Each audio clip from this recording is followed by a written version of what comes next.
But the rounds of rain and good thunderstorms have been bringing in beneficial rainfall totals. We've had anywhere from about 1 inch to 2 inches in spots around the Triad, and we've got more on the way. Let's show you that. You can see scattered showers and thunderstorms are now lining up not only right overhead, but just to our south and west. So the next round could be moving our way as we head into the next 5 to 6 hours. So we're looking at this zone here up in parts of South Carolina and northern sections here of the mountains as they climb into North Carolina.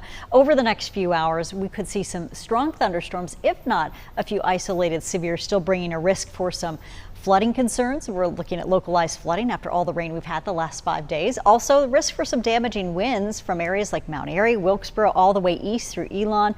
And so we've dropped down to that marginal risk tonight from that slight risk that we had earlier. So we've lost a little bit of the daytime heating. We still, though, have some good support aloft. We'll show you that in a minute. 61 degrees in Kernersville, 60 in King, 61 in Winston-Salem. And we've got those damaging wind threats, some large hail, some flash flooding also potentially in the mix overnight. Now, our low-level jet stream wind speeds are starting to pick up, and we're going to have some intensity spots here that will increase that risk for wind speed, the shear, the change in direction, also an issue as we climb into the mid-level. So we're going to be looking at a possibility of some decent lift here as we go into the next several hours. We've got rainfall totals about 1 inch or more in Winston-Salem, half-inch totals in Greensboro, more than that in Mount Airy, 0.15 of an inch in Jefferson. So some spots have really missed out, and that's mainly in the mountains so far and the extreme eastern Triad. That's about to change though. You can see some of those wind reports from earlier in the day, including several trees that were down out in Walnut Cove around areas of Easley Drive.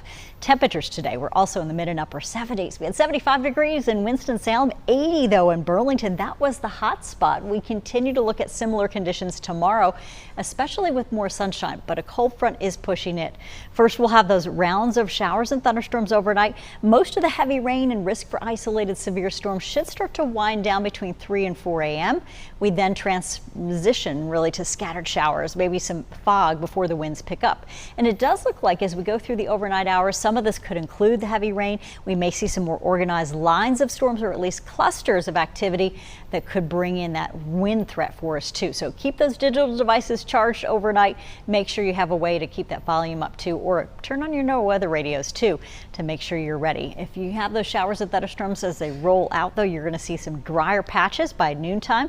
So after brunch, or if you're heading out to church, you'll see some sunshine, temperatures in the mid and upper 70s before that cold front really has a chance to pass through. So temperatures in the mountains and foothills may not be warmer than the low 70s there to upper 60s up in the mountains. It does look like we'll start to cool off by 6 and 7 o'clock there as the showers may still be going on along the Blue Ridge Parkway.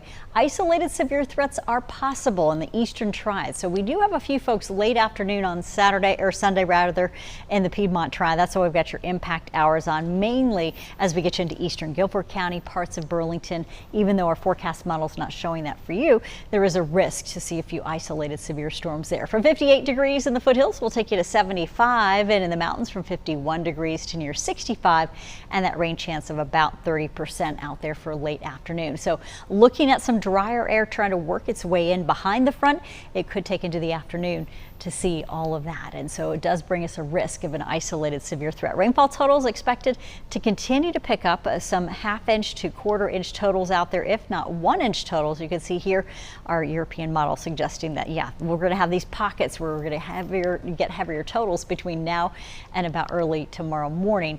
And we do see things dry out over the next couple of days. You see Sunday and Monday starting to dry out. We've got temperatures in the mountains in the 60s. We see a really nice Tuesday before rain chances build again by middle of the week. So we should have at least a couple of days where we don't have to worry about storms out there, and in the foothills, those scattered showers expected to be overnight early tomorrow morning. Most of the activity for the Piedmont Triad comes in as well through about 4 a.m. We then see mostly sunny skies. That eastern Triad chance keeps us under a weather impact day for a marginal risk of severe weather. And we're talking about, again, damaging winds and possibly large hail, but most of that should start to push out toward Raleigh pretty quickly on our afternoon Sunday. We'll keep an eye open though. 76 degrees on Monday with less humid air, 77 Tuesday, one of the nicer days of the week before storm chances begin to develop through Thursday with highs that are near normal for this time of the year.